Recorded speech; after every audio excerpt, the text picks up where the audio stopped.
जय हिंद दोस्तों, next time पर आपका स्वागत है। आज के इस टॉपिक के अंतर्गत पे हम बात करना है हाल ही में उत्तराखंड के नए मुख्यमंत्री चुने गए सॉरी तीरथ सिंह रावत जी, जिनके अंतर्गत पे उनके अगर कार्यकाल की बात करें तो उनका कार्यकाल क्या रहेगा। 1 साल के अंतर्गत पे रहेगा। 2022 में उत्तराखंड के अंतर्गत पे नया इलेक्शन हो जाएगा। ठीक है, उत्तराखंड के जो पुराने मुख्यमंत्री थे त्रिवेंद्र सिंह रावत जी, उनको हटाकर अब क्या कर दिया गया है, तीरथ सिंह रावत जी कर दिया गया। त्रिवेंद्र सिंह रावत जी का कार्यकाल कितने साल का रहा?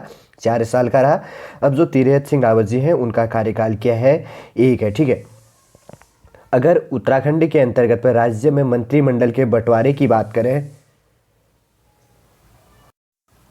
अगर यहाँ पर मंत्रिमंडल के बंटवारे की बात करें तो जैसे कैबिनेट मंत्री या राज्य मंत्री होते हैं, अधिकतम कितने इलेक्ट किए जा सकते हैं? 11 किए जा सकते हैं। न्यूनतम कितने भी किए जा सकते हैं, ये मुख्यमंत्री पर डिपेंड होता है।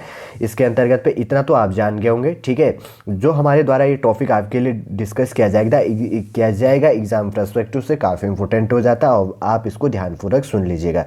ठीक है, जैसे कि हमने कहा कि तीरथ सिंह रावत जी उत्तराखंड के नए 10वें नंबर के मुख्यमंत्री चुने गए हैं और किनको हटाकर तीरथ सिंह रावत जी। ठीक है, उनका कार्यकाल 4 साल का रहा। इतना तो आप जान गए होंगे। आगे की बात करें तो जैसे ही नए मुख्यमंत्री चुने गए तो उनके द्वारा जो पुराने त्रिवेंद्र सिंह रावत जी थे उन्होंने क्या किया, अपने कैबिनेट के अंतर्गत पे उनके मंत्री कितने थे? 9 इलेक्ट किए थे। लेकिन जो तीरथ सिंह रावत जी उन्होंने कंप्लीटली रूप से जो 11 के 11 सदस्यों को इलेक्ट कर दिया गया। ठीक है, आज क्या कर दिया गया है कि विभाग का बंटवारा भी कर दिया गया है। यह एग्जाम पर्सपेक्टिव से काफ़ी इंपॉर्टेंट हो जाता है। एग्जाम पर्सपेक्टिव यूकेएसएससी या यूकेपीएससी के लिए काफ़ी मददगार साबित होगा। ठीक है, यदि आप उत्तराखंड के अंतर्गत पे हैं या उत्तराखंड जॉब की तैयारी करते हैं तो आगे आने वाले एग्जामों पर इसके अंतर्गत पर ही एग्जामिनर 1 या 2 नंबर का क्वेश्चन आपके लिए बनाएगा। ठीक है, आज के इस टॉपिक के अंतर्गत पे नए मंत्रिमंडलों के अंतर्गत पर उन्हीं क्वेश्चनों का डिस्कस करेंगे जो एग्जाम पर्सपेक्टिव से काफ़ी इंपॉर्टेंट हो जाता है, जो आगे आपको एग्जामों पर पूछने को दिखाई देगा। ठीक है, तीरथ सिंह रावत जी के अंतर्गत पर मंत्री के जो मंत्रिमंडल का बंटवारा किया गया उसको हम एक एक करके जानने की कोशिश करेंगे। आगे बढ़ते हैं। ठीक है, सबसे पहले की बात करें तो जो मुख्यमंत्री तीरथ सिंह रावत जी हैं, ठीक है, जिन्होंने त्रिवेंद्र सिंह रावत जी का स्थान लिया, इनके अंतर्गत पे जो मुख्यमंत्री तीरथ सिंह रावत जी हैं उनको क्या क्या पोस्ट दिया गया। अगर इनको पोस्ट देने की बात, इनकी मतलब जो इनके पास कार्यकाल है तो वो है गोपन मंत्रिपरिषद के लिए कार्मिक हो गया, सतर्कता, सुराज, भ्रष्टाचार एवं जनसेवा। ठीक है, उसके बाद गृह मंत्रालय भी और उत्तराखंड के अभी वित्त मंत्री का कार्यभार भी किसको दिया गया? तीरथ सिंह रावत जी को दिया गया है। ठीक है, वित्त मंत्री कौन है अभी?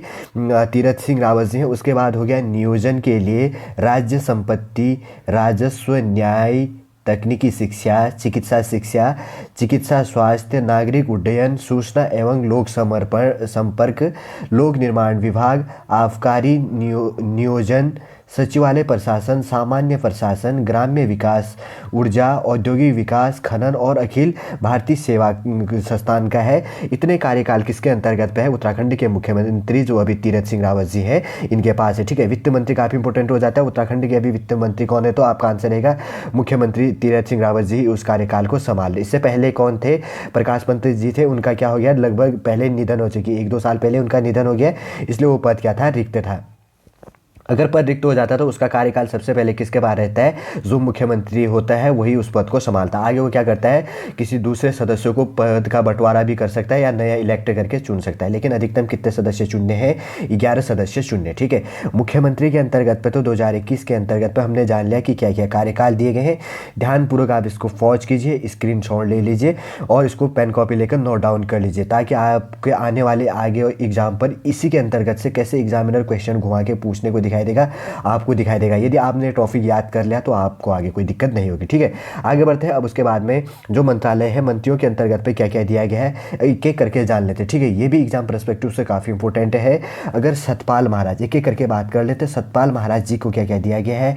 सिंचाई से संबंधी, बाढ़ नियंत्रण, लघु सिंचाई, जलागम प्रबंध, भारत नेपाल उत्तराखंड नदी परियोजना जो भी है। ठीक है, भारत के अंतर्गत पे क्या है कि जो उत्तराखंड राज्य है उसका बॉर्डर लगता है, नेपाल से लगता है, चला चीन से लगता है। तो नेपाल के अंतर्गत पे जो नदी परियोजना चल रही है उत्तराखंड से लिंक होने वाली, तो उसके अंतर्गत में जो भी मेंटेनेंस है सतपाल महाराज के अंतर्गत पे रहेगा। ठीक है, पर्यटन मंत्री कौन बन गए उत्तराखंड के? सतपाल महाराज हो गए। संस्कृति एवं धर्मस्व, ये मंत्रालय किसके पास है? सतपाल महाराज जी के पास है। ठीक है, उसके बाद आगे बढ़ते हैं। दूसरे हैं वंशीधर भगत जी। वंशीधर भगत जी की बात करें तो इनके पास क्या दिया गया है? विधायी जो भी पावर दिए गए हैं, संसदीय कार्य हो गया, फिर है खाद्य, नागरिक नागरिक आपूर्ति एवं उपभोक्ता मामले, शहरी विकास हो गया, फिर हो गया आवास, सूचना एवं विज्ञान प्रौद्योगिकी का जो भी वो है इसके अंतर्गत पे इनको दिया गया है। ठीक है, कार्यकाल जो भी 1 साल के अंतर्गत पे संभालेंगे। उसके बाद है डॉक्टर हरक सिंह रावत। ठीक है, मंत्रिमंडल के अंतर्गत पे डॉक्टर हरक सिंह रावत जी के पास है वन मंत्रालय हो गया, पर्यावरण संरक्षण, जलवायु परिवर्तन, श्रम, कौशल विकास एवं सेवा योजन, आयुष और क्या हो गया आयुष शिक्षा से संबंधित जो भी कार्यकाल होंगे किसके अंतर्गत पे है डॉक्टर हरक सिंह रावत जी के अंतर्गत पे। ठीक है, उसके बाद आगे बढ़ते हैं बिशन सिंह चुफाल। बिशन सिंह चुफाल जी के अंतर्गत में कार्यकाल है पेयजल हो गया, वर्षा जल संग्रहण और उसके बाद ग्रामीण निर्माण और क्या हो गया जनगणना। इससे संबंधित जो भी कार्यकाल है किसके पास दिए गए, पेयजल संबंधी हो गया, वर्षा जल संग्रहण हो गया, ग्रामीण निर्माण हो गया और जनगणना के लिए जो भी हो गया तो किसके लिए दिया गया है बिशन सिंह चुफाल जी को दिया गया। ठीक है, एग्जाम पर्सपेक्टिव से काफ़ी इंपॉर्टेंट। आगे बढ़ते हैं यशपाल आर्या जी। यशपाल आर्या जी उत्तराखंड के क्या बन गए हैं, परिवहन मंत्री बन गए। समाज कल्याण का कार्यकाल, अल्पसंख्यक कल्याण, छात्र कल्याण और निर्वाचन के लिए किसको चुना गया है, यशपाल आर्या जी को चुना गया। ठीक है, आगे बढ़ते हैं। उसके बाद की बात करें तो अरविंद पांडे जी। ठीक है, अगर अरविंद पांडे जी की बात करें तो इनके पास कार्यकाल दिया गया है विद्यालय शिक्षा बेसिक के लिए, विद्यालय शिक्षा माध्यमिक, खेल के लिए, युवा कल्याण के लिए, पंचायत राज के लिए तथा संस्कृत शिक्षा के लिए किसको दिया गया है, अरविंद पांडे जी। वैसे कह सकते हैं कि उत्तराखंड के शिक्षा मंत्री कौन है, अरविंद पांडे जी। इससे रिलेटिव जो भी कार्यकाल दिया गया किसको दिया गया है, अरविंद पांडे जी को दिया गया। ठीक है, उसके बाद आगे बढ़ते हैं सुबोध उनियाल। सुबोध उनियाल को दिया गया है कृषि से संबंधित, कृषि शिक्षा, कृषि विपणन, उद्यान एवं कृषि प्रसंस्करण, उद्यान एवं फलोद्योग और उसके बाद में रेशम विकास और जैव प्रौद्योगिकी संबंधित जो भी कार्यकाल है जो भी है किसको दिया गया है, सुबोध उनियाल जी को दिया गया। ठीक है, एग्जाम पर्सपेक्टिव से काफ़ी इंपॉर्टेंट हो जाता है। उसके बाद है गणेश जोशी। इनको दिया गया है सैनिक कल्याण संबंधी और औद्योगिक विकास, लघु विकास हो गया, सूक्ष्म एवं मध्यम उद्यम हो गया, खादी एवं ग्रामोद्योग जो भी मंत्रिमंडल के अंतर्गत पे विभाग दिया गया किसको दिया गया है, गणेश जोशी को दिया गया। ठीक है, आगे बढ़ते हैं। उसके बाद तो इतना आप समझ गए होंगे। आगे है उसके बाद में उत्तराखंड के अंतर्गत पर राज्य मंत्री के स्वतंत्र प्रभार के अंतर्गत पे। ठीक है, जो राज्य मंत्री है इसके अंतर्गत 3 हो गए, डॉक्टर धन सिंह रावत, रेखा आर्या तथा यतीश्वरानंद जी। ठीक है, इनके कार्यकाल के अंतर्गत पे इनको किस रूप से विभाग का बंटवारा किया गया है, 3 राज्य मंत्री हैं।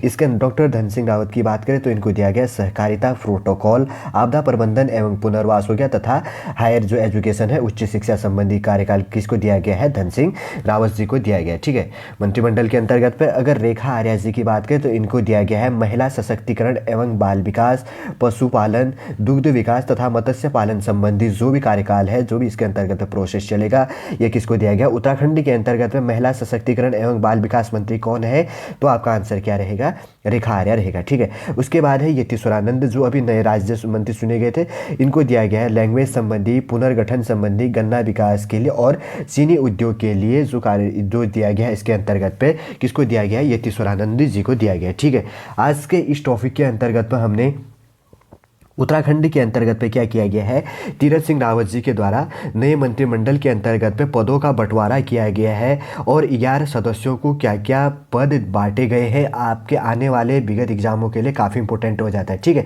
चलिए दोस्तों आज का टॉपिक हम यही समाप्त करते हैं। यदि आज का टॉपिक आपको अच्छा लगे तो लाइक कीजिए, कमेंट कीजिए और हमारे इस चैनल नेक्स्ट टाइम को सब्सक्राइब कीजिए। जय हिंद।